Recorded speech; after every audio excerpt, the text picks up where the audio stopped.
about to listen to the Dr. Daliah Show. Sassy, stimulating medical talk radio.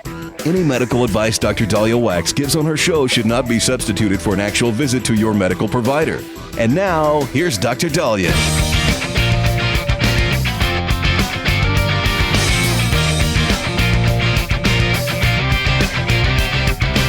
All right, we are back on the Dr. Daliah Show. Thank you all for tuning in. 1-877-Dr. 1-877-DOC-DALI. So pack your patience. Many of you are traveling for the holiday, and we are being told that there are multiple airports reporting delays.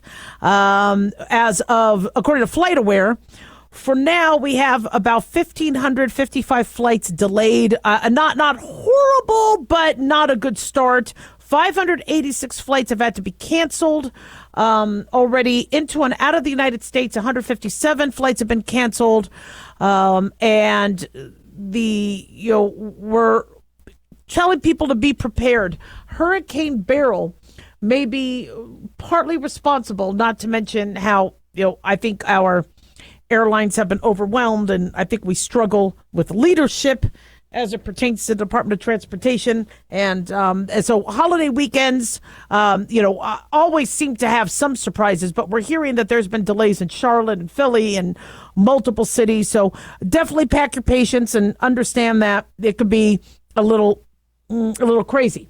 In the meantime, though, we are watching Hurricane Beryl, and now it's being predicted to make landfall in America, according to one model. The Category 5 storm, which has been historic because we usually don't see Category 5 storms this early in the season. A Category 5 storm with its winds that could be anywhere ranging from, let me see here, 157 miles per hour on up. Usually the Atlantic or the Caribbean from an Atlantic basin hurricane standpoint. It takes a while to heat up and allow those powerful storms. This happened pretty quickly as it formed at the end of June. And previous modeling suggested that the hurricane would smash into Central America, maybe, East Mexico. And now they're saying, and I had also kind of predicted we might want to watch what's going on with Texas, Louisiana. Now they're saying that parts of Texas have been officially added to the hurricane's forecast cone. Louisiana, Arkansas, Tennessee, Mississippi, Kentucky could also be in the storm's path. One concern we have is that this can move north-northeast.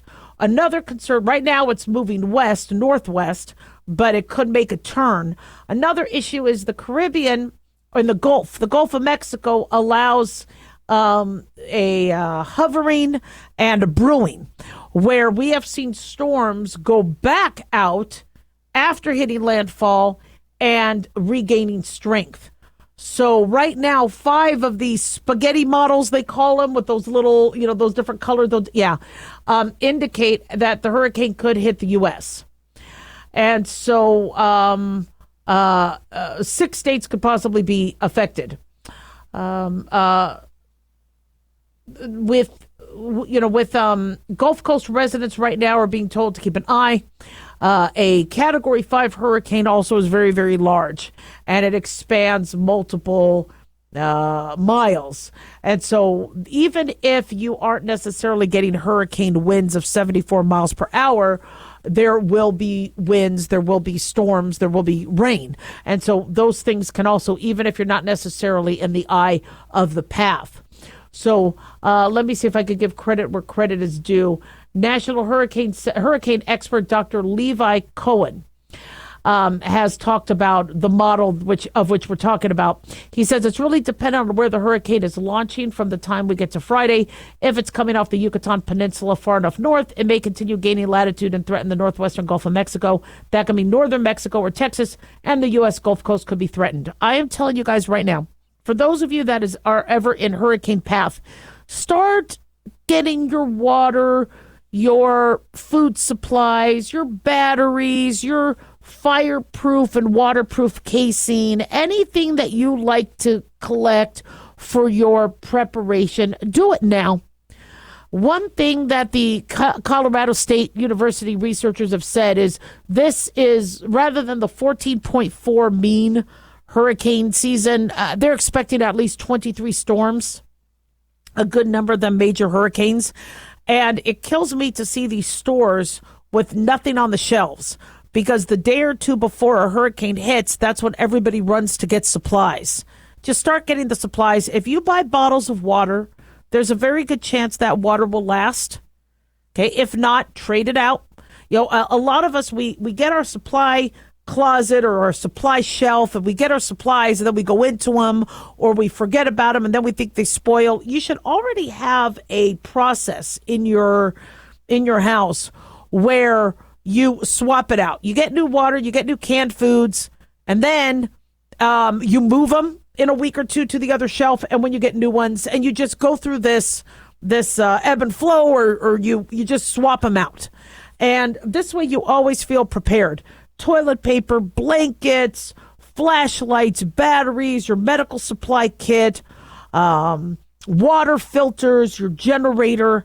And I hear this all the time. You can't get anything in the stores. The stores are, not to mention you could have people who price gouge.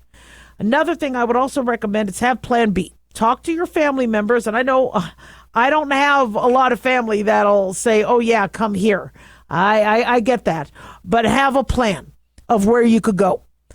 Because if there is flooding, many of you notice that the flooding can last for weeks. And so it may not be sustainable. And when we do have to ask you to evacuate, God forbid there is going to be a major hurricane coming, we don't want you there, one, for your own safety, but also because you're going to be taking away resources from people who might need them. We understand that there might be nursing homes that can't evacuate. So if you're well and healthy enough to get the hell out of Dodge, get the hell out of Dodge. Especially if you're working remote. This was a different conversation before 2020 when I said, look, it's easier said than done. If somebody told me to just leave for a month, I couldn't do that. I have to see patients. I wouldn't leave. I'm going to be here. I'm a doctor. I need to work. But now that a lot of people work remote, they're not even going into the office. Is it really necessary for you to be home? Make sure you understand that you have pets that you need to also prepare for. Your pets need their food. They need their water. They also need what they need. So make sure you also get that prepared as well. 1-877-DOC-DALIAH. Don't go away.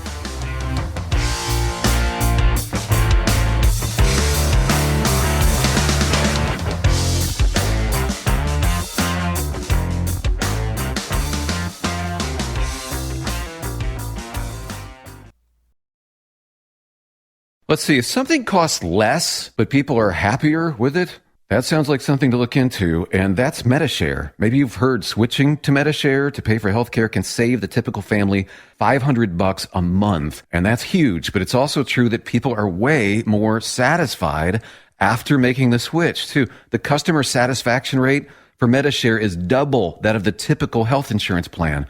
Double. MediShare works. It's been around for more than a quarter century, and members have shared more than $3 billion of each other's bills. People love having telehealth and a huge nationwide PPO network. So, yeah, you can save a ton and like it better. Imagine being happy with how you're taking care of your health care.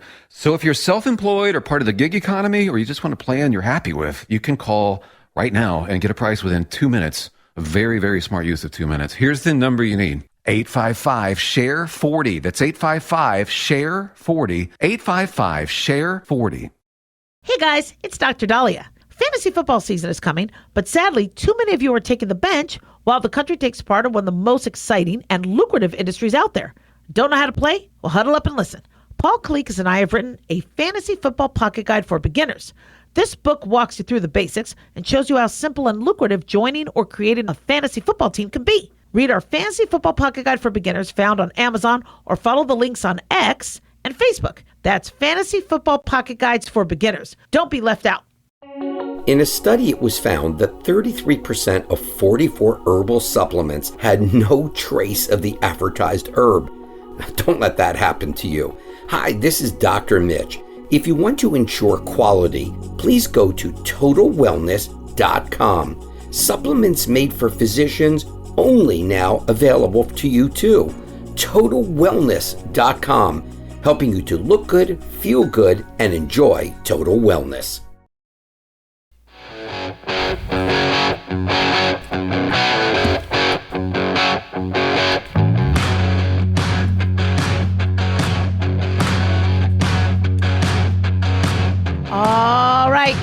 We are back on the Dr. Daliah Show. Thank you all for tuning in. 1-877-Dr. Daliah, 1-877-DOCDALI. Big thanks to Talk Media Network for making the show happen, and big thanks to Daniel, our producer. All right, so this next segment is adult content. So if your kids are in the car, you might want to lower it or just listen to the podcast a little bit later.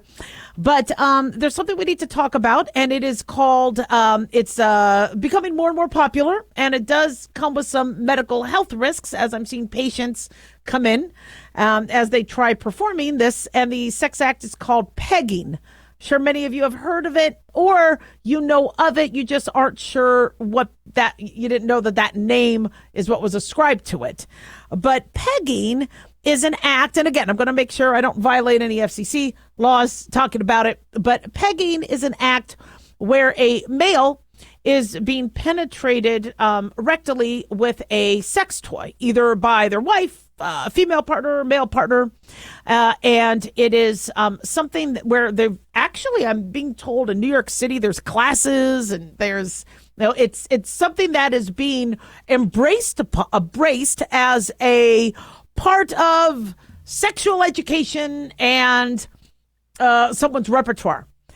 And as a physician, my job is to tell you when you need to be careful with certain things, because I've had patients who have had tears, have thought they had hemorrhoids, have had itching, have had reactions in that area. And it gets a little complicated for us medical providers if we don't understand why that could happen. If we have somebody that comes in with rectal bleeding and rectal itching, you're going to get a colonoscopy. We have to rule out cancer. And I will ask a patient, have you had any sexual activity that involved that orifice? Many of them say no. And I'm like, okay, well, then the next step is we want to make sure there's no pinworms, which could cause rectal itching, especially at night. We want to make sure there's no hemorrhoids, no fissures, no abscess. But because colorectal cancer is rising and it's affecting a lot of younger individuals, we are going to recommend you see a gastroenterologist who could examine the area and then, if they need to, perform biopsies. Then sometimes the patients, might say, well, actually, this happened a couple days before it hurt. Okay, still get checked out because there could be trauma in the area. But, it's interesting because we have a huge portion of the population that does engage in rectal intercourse or anal intercourse.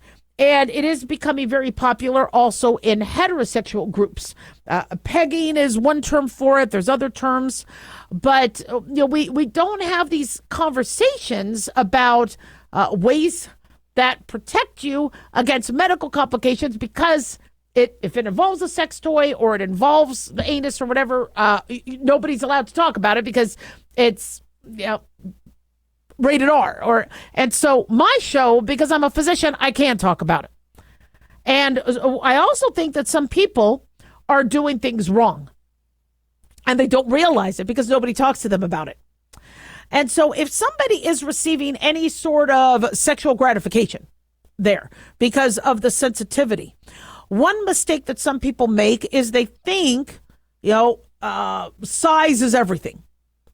So if we could talk about heterosexual sex, right, about a penis and a vagina, right, there is a myth that there has to be a lot of depth and a lot of length. And we've had many individuals say that even though for some that works and it works really, really well, but for others, their supposed G-spot or other parts to them that get stimulated don't necessarily require the whole length. And so the penetration part might not even be enjoyable to some. But the around the area, which we've spoken about, there's other female body parts around the area, around the vagina, that include that could allow for pleasure. Those need to be addressed as well. And so you have to have conversations. People think if they don't appreciate the length of something, there's something wrong with them. No. I told you guys it's the Cinderella story. I think one of my first years on air, there was a study looking at what women prefer. Very long, not long girth, and it really was the medium length. It was the whole Cinderella story. Was it? No, not Cinderella. Well, yeah, it had to fit also. So there was part of that, but the Goldilocks. Not too big, not too small, just right. We all have different biologies. We have different anatomies. And so it depends.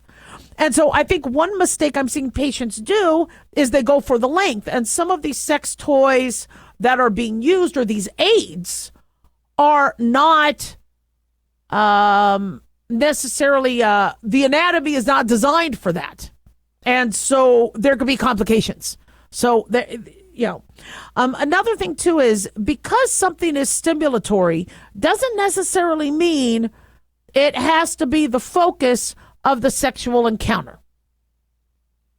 And, there's, people think that if you do missionary and if you do, I don't know, some of the traditional ways, you're square, you're boring, you're old school. What I recommend is just have safe intimacy. Kissing somebody's neck, pretty damn cool. Whatever happened to foreplay? Yeah, some people say, "Oh gosh, the acts of sex is so long." I wait for them to finish. What foreplay is being done? If that's not being done, usually the penetration part doesn't have to be the whole time because you're a little bit more ready. There's an art to it, and sex ed is not what you think. Schools are not supposed to teach you how to pleasure each other. And that's something that, unfortunately, nobody really talks about unless you have an older brother or sister that gives you tips. Most people don't, and even they don't know what the hell they're talking about. Most people kind of learn on the job.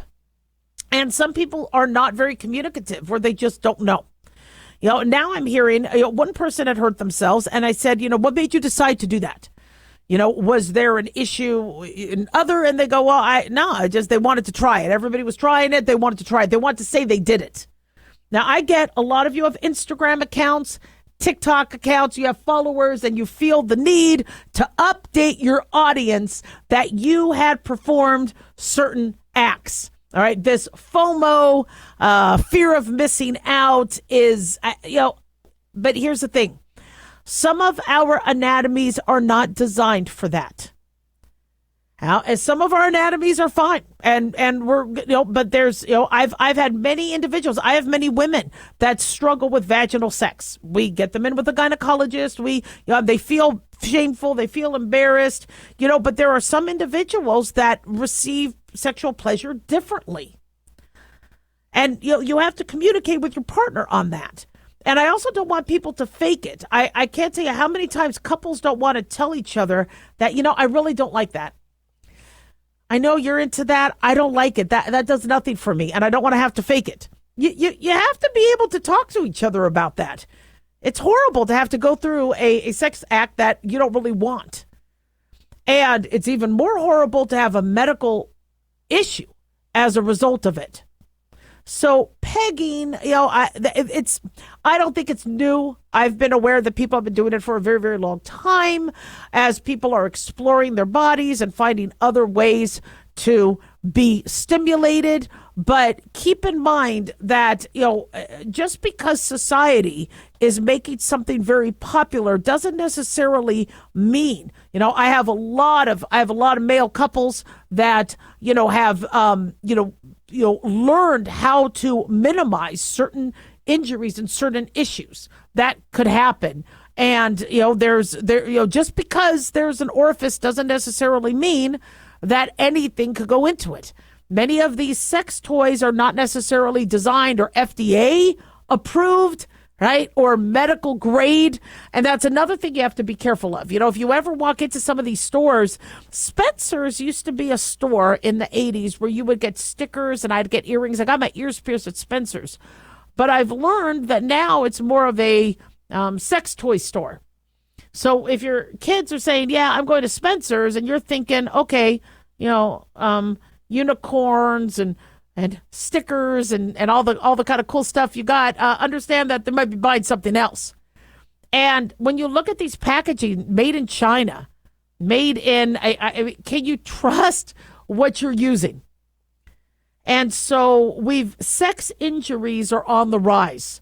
And if they're calling telemedicine companies, and the medical provider needs to be, very focused with their questioning, saying, look, not judging. I just need to know what happened in the area.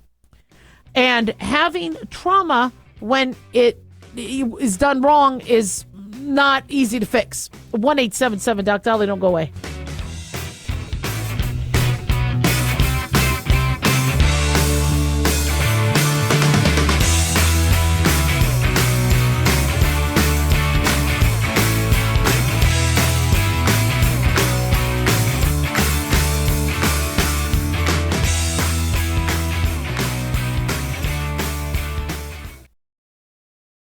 Hi guys, Dr. Daliah here. Addictions can sneak up on us and come in many forms, whether it's drugs, alcohol, sex, video games, porn, or something less obvious such as food, internet, or shopping.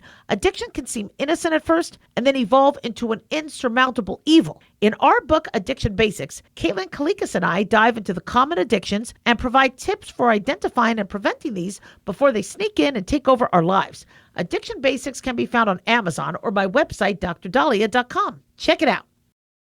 Carl Amari here to tell you about our newest website for old-time radio lovers. It's 100radioshows.com. At this site, there are 5 old-time radio shows waiting for you to download free as our gift to you, and be sure to browse the additional 700 old-time radio shows available to you for 70% off by using the promo code RADIO at checkout. This is a limited-time offer, so log on to 100radioshows.com. That's 100radioshows.com.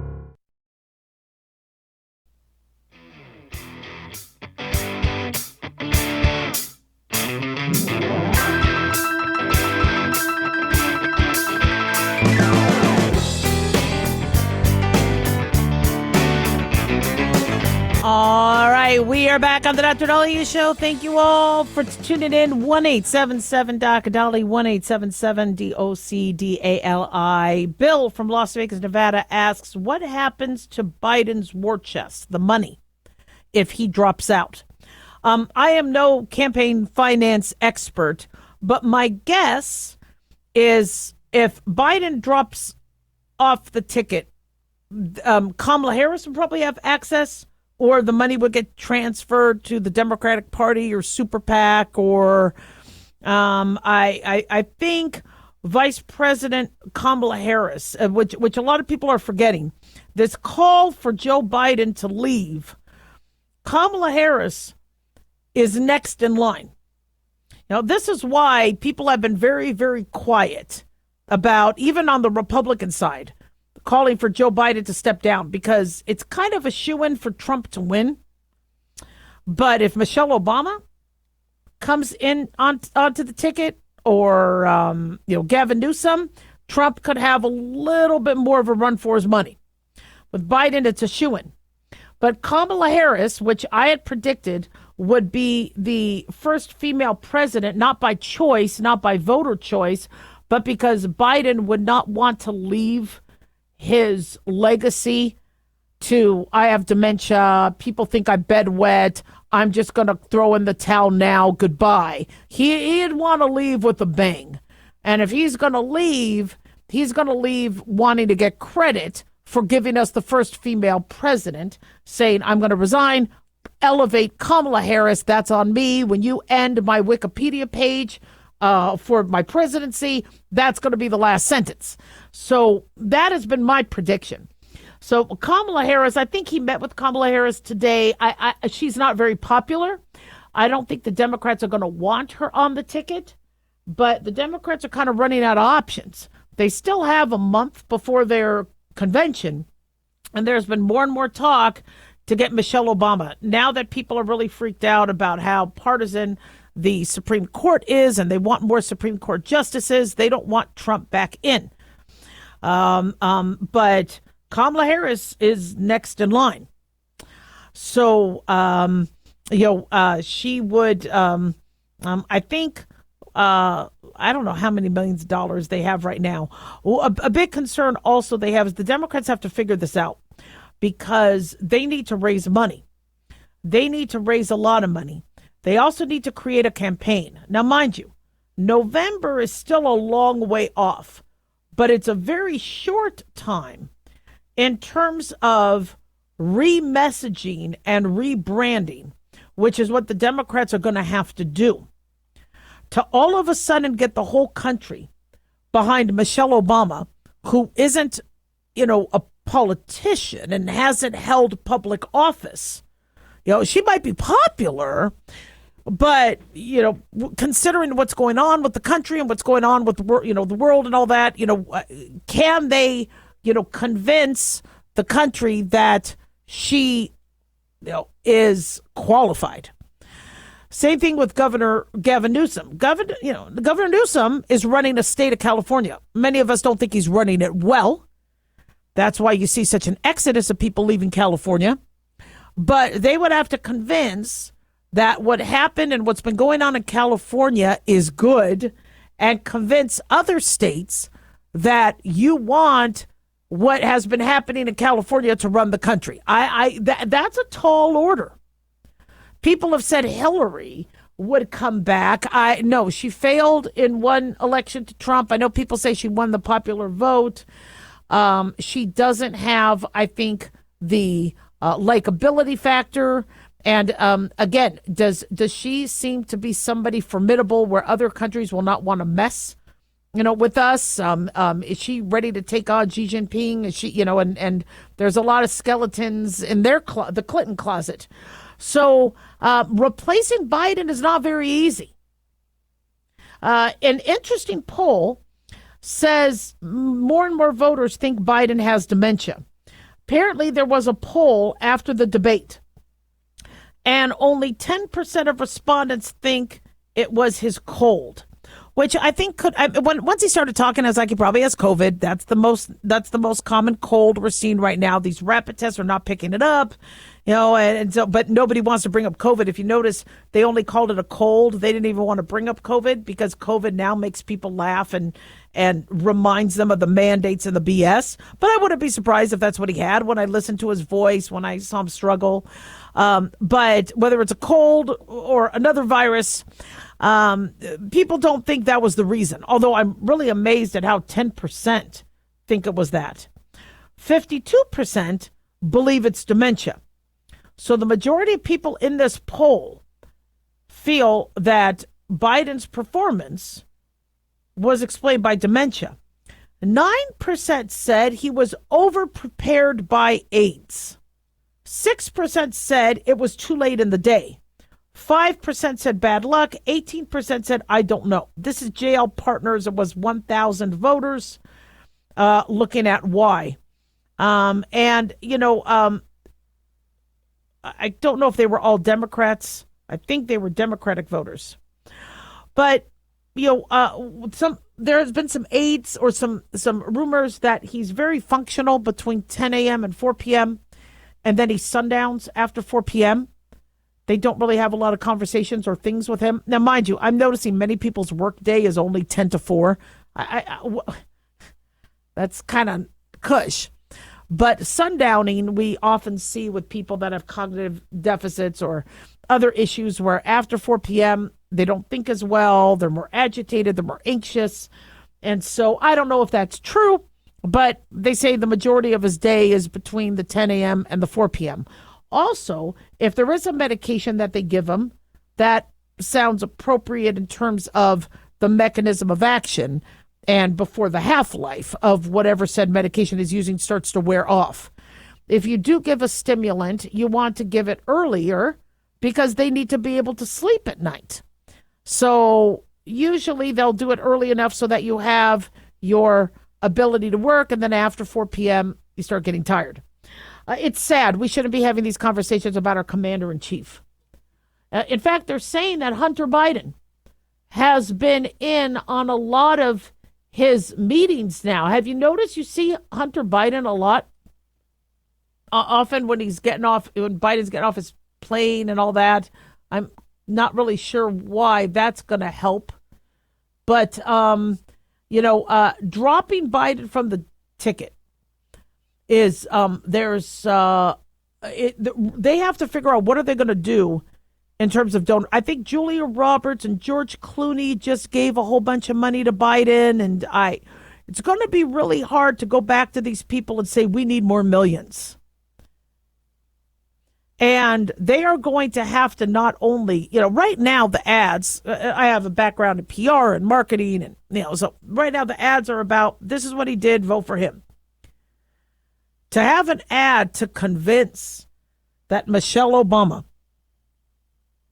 has she's done, how she could take on Putin, how she could take on I don't think they're ready for it. I know people are saying put Michelle Obama on the ticket. She's very popular, but that's going to take a lot of, just because people might be anti-Trump, that's not enough to propel her into the White House. Kamala Harris. How do you convince the American public that Kamala Harris can do the job? In her defense, no president is going to let a vice president outshine them. The vice president always has to take a back seat. But the Democrats are going to also have to explain why would they go for Michelle Obama and not the current vice president. Not going for the current vice president might, prove the critics right that the current administration was not effective. So the Democrats have a tough, it's going to be tough. I really think where this is going to go is Biden's going to retire and elevate Kamala. And then the country's going to have to figure out what they're going to do with her, if they're going to want her to run or not. 1-877 Doc Dali.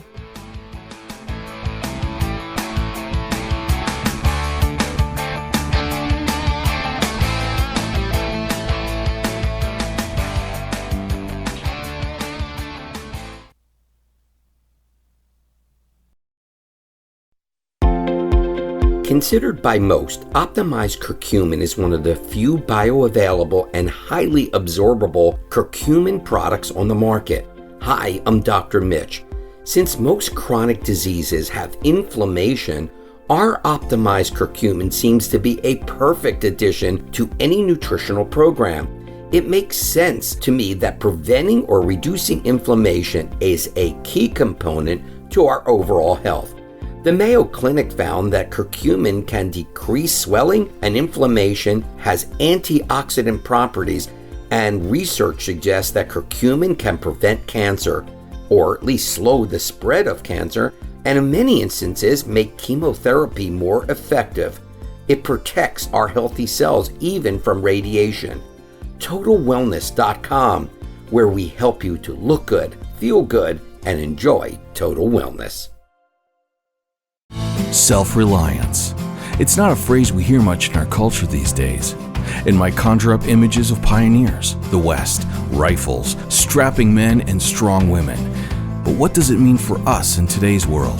The New American Magazine has just released its latest collector's edition, Self-Reliance, Foundation of Freedom. In it, the New American authors outline the necessity of self-reliance for a free people, tips for self-reliant living, and the importance of not giving up hope.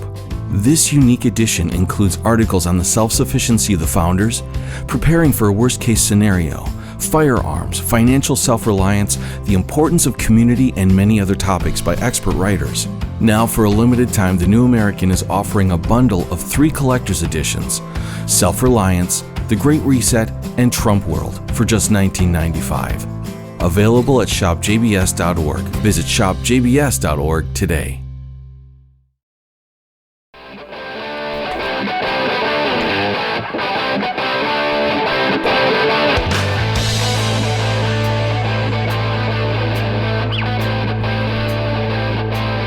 All right, we are back on the Dr. Daliah Show. Thank you all for tuning in. 1-877 Dr. Dali, 1-877 DOCDALI. So many of you have, as we predicted, plateaued on your GLP agonist weight loss journey. And whether you're on Ozempic, whether you're on Wegovy, Mounjaro, or Zepbound, some of you have noticed that you're just not losing any more weight and that you have hit a plateau. Predictable. Very, very common. With any weight loss journey, you might plateau. Some of you are going to be making the wrong decisions. So I want to talk you through it. The weight loss with these GLP agonists is not guaranteed to be permanent. It is not guaranteed to just continue. until you wither into a small little weed. There is going to be an end point. There's going to be a plateau. You might even start gaining weight. Your body may do an override. You might have side effects. You might not be able to afford the medication. Your insurance company may say, no, we're done. We're not paying for it anymore. As I said before, if you're going to start it, you need to have plan B, C, D, E, F, and G. You need to have that plan.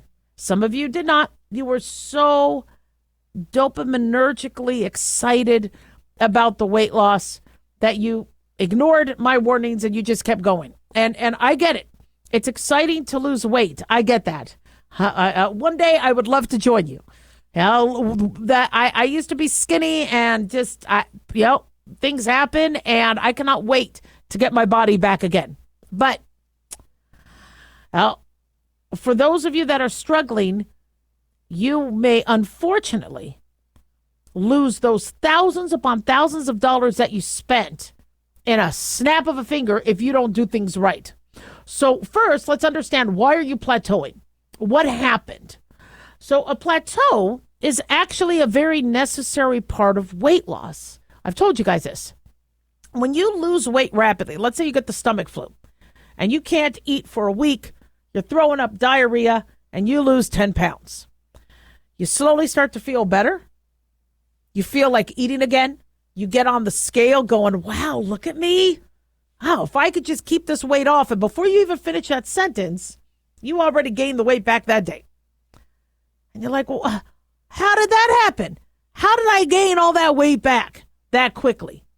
Well, because your body, it's all about the math and the physics and the chemistry. When you lose a lot of weight, your body has two choices. One is to recalculate everything. Recalculate your hormones, recalculate your kidney function, recalculate your insulin, recalculate everything. Or just bring you back to that set point. So it's much easier for your body to go back to your original weight. The plateau is crucial for weight loss because that teaches the body that this is your new set point. So when you lose weight very, very quickly, if you don't have a plateau, your body then might still use that old set point. So your body needs to learn and get used to your new weight. So if you were 150, now you're 130, let your body get used to that. The longer you're now 130, the more the body could get used to it. If you are on a nosedive, your body might be in hibernation mode, or let's slow down the metabolism. She's starving, he's starving. Hold the phone, just grab whatever nutrients you could get, because some of these people using Ozempic and Wegovy and Zepbound and Mounjaro, not the diabetics, but the people for weight loss, they're just not eating. They're just going hours without eating. And your body's like, wait a second, she's starving, he's starving, I need to make sure I protect them. So the second you get food, hold on to that.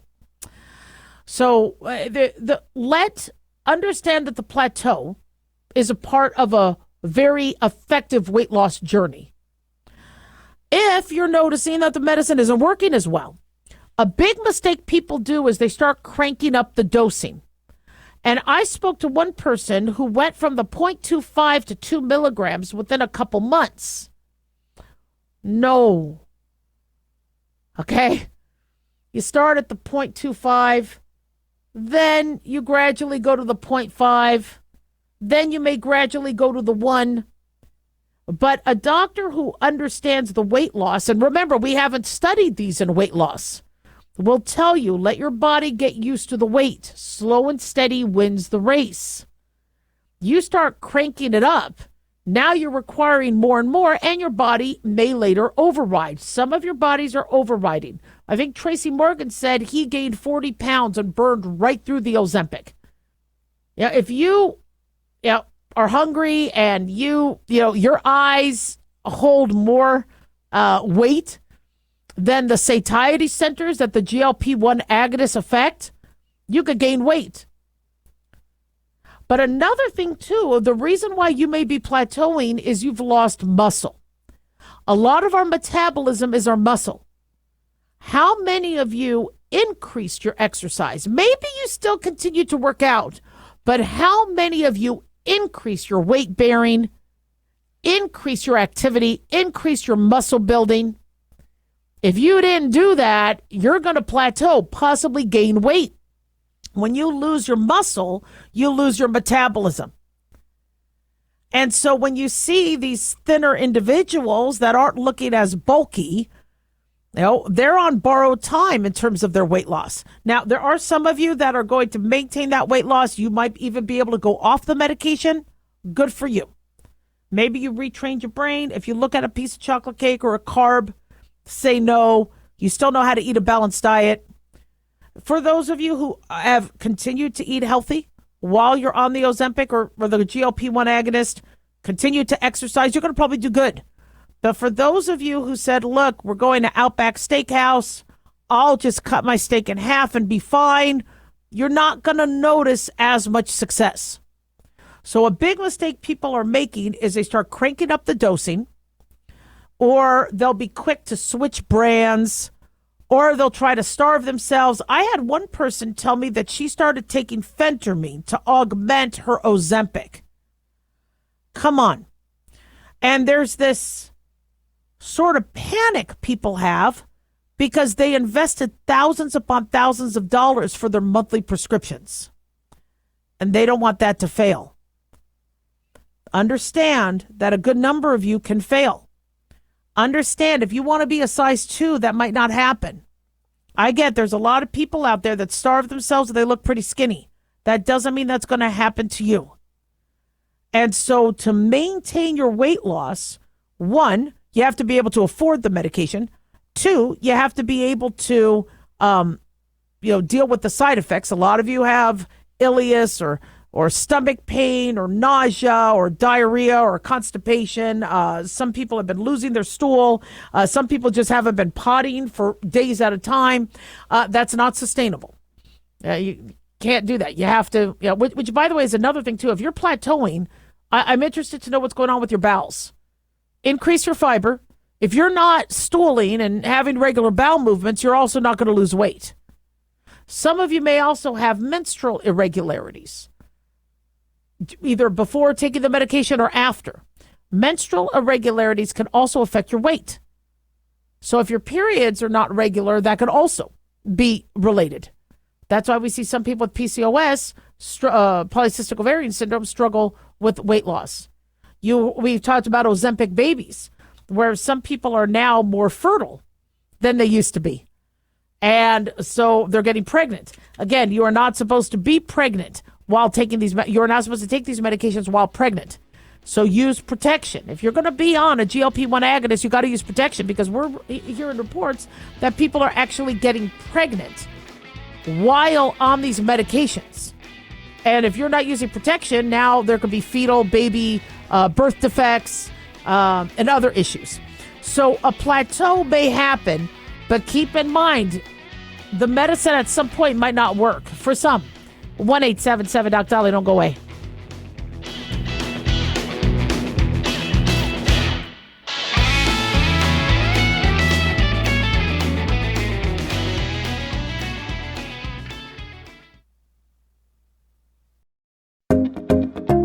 Did you know that healthy arteries make a gas? Yes, actually 3 known gases. Hi, I'm Dr. Mitch, and nitric oxide is a gas that's readily made all day long to keep our arteries open by relaxing the blood vessel walls. By doing this, our circulation is increased, bringing blood, oxygen, and nutrients to every part of your body. Both age and poor diet can lead to a loss of this precious gas, and in turn, blood pressure can go up, energy can go down, and you can get tingling in your hands and feet. Well, our product, Ultimate Nitric Oxide, can easily help fix this lack of nitric oxide. Go to TotalWellness.com. That's TotalWellness.com, where we are helping you to look good, feel good, and enjoy total wellness.